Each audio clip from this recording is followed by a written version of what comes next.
How are you guys? Doing good. Good to see you. Too. Absolutely. Nice to see you. How are you? Good to see you guys. How are you? Very nice to see you. Hi, nice to see you. Good to see I'm you. intern. Good to see you. How are you? Good, how are you? I was talking to the gentleman behind you there. Oh, sorry. Well, Getting to be old friends. you know. Alright, cut. Let me put this one here. Turn this guy on. Pretty nice day out. Yeah, Sure we can't do this Could be outside. worse. The whole meeting? Yeah, that's very nice. So good camera to put the shot on your coat. Sure. Appreciate that. And keep in mind when it's still in your pocket, you know. Yep.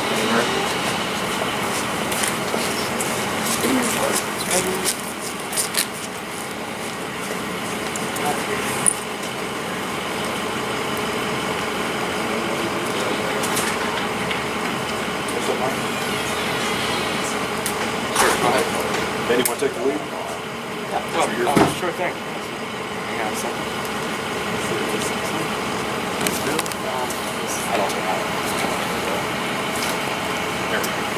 You're getting started here, Bill, with a, can I just have you, I just want to make sure my mic's working. You can say and spell your first and last Test. name. 1, 2, 3, 4, Okay, 5. something's not right. I think it's either-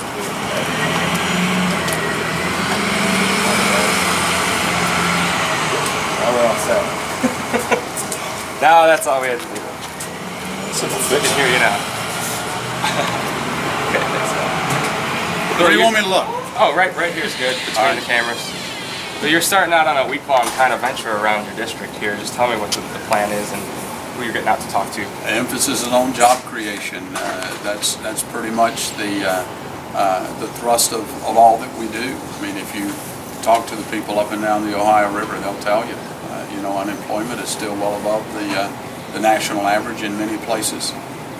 You got 88.5 million people that have dropped out of the workforce across America, that have given up on looking for a job. And so job creation is important. And tonight we're going to be talking to another job creator, Jeff Korf from Quaker City Castings. And we'll see what he has to say. But we're interested in finding out what job creators are thinking, what it's going to take for them to be able to create jobs. And what we're hearing, by and large, is that the president's policies are continuing to hurt America and make our economy worse. We're hearing 40% of America's small businesses say that it's the health care law that is introducing so much uncertainty that they can't invest and grow and expand their businesses. And that combined with regulatory burdens like the EPA, Department of the Interior, that are making it very difficult for businesses to stay in business. So those are some of the things that we talk about. But tonight, I'm here to listen to my constituents. That's what I promised them I would do when I was elected. And this is their opportunity to tell me what they think.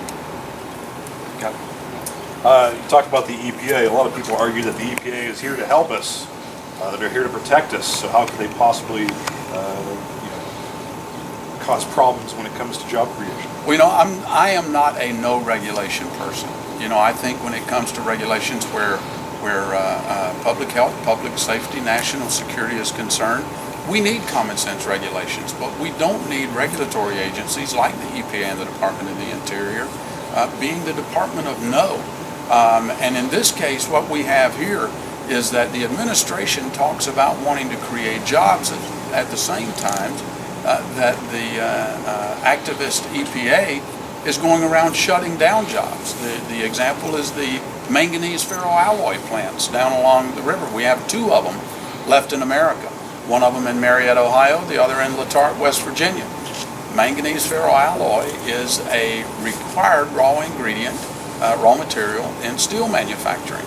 If we don't get manganese from these 2 plants, then we've got to buy it from overseas locations like China, Korea, Japan, other places. And the rule that the EPA has proposed to release, if it were released in the same form that it was proposed, would essentially shut those 2 manganese ferroalloy producing plants down. To me, that's a national security implication, as well as the 500 jobs that would be lost here along the Ohio River. So I'm hopeful that that's not going to happen. We met with representatives of the EPA last week in Washington, and I think they're going to take another look at this, but it remains to be seen yet what they're going to do. Anything else like that? No, just, we're going to continue to reach out to our constituents, both the business owners and to the people that live here and work here along the Ohio River. They want to go to work. The Vice President was in town last week talking about a resurgence in manufacturing. Well, if they'll keep the regulatory agencies out of the way so that the Marcellus and the Utica Shale can generate the optimism and the opportunities that we know that it can, we'll certainly see a resurgence of manufacturing along the Ohio River here. That's it. Thank you. Well, Thank Bill, you. Thanks, Bill. Appreciate it.